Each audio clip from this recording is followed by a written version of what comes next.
with.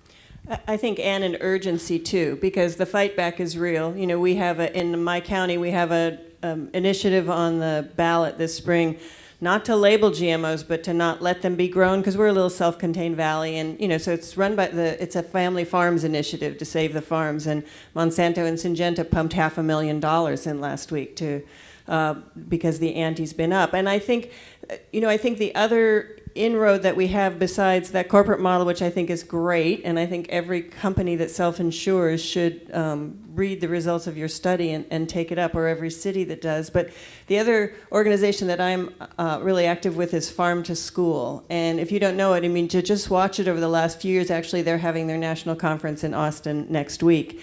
And it used to be a tiny little conference with 3 rooms growing, and now it is bigger than this one. There's a professor at our local university who did family studies of the kids that were involved in Farm to School. And you know, these kids go out to the farm, they harvest food they've never seen before. She said, they were picking okra. I didn't know if I was going to get any of these kids to be able to eat okra. And then they picked eggplant. And they learned how to chop it up, and they all ate it.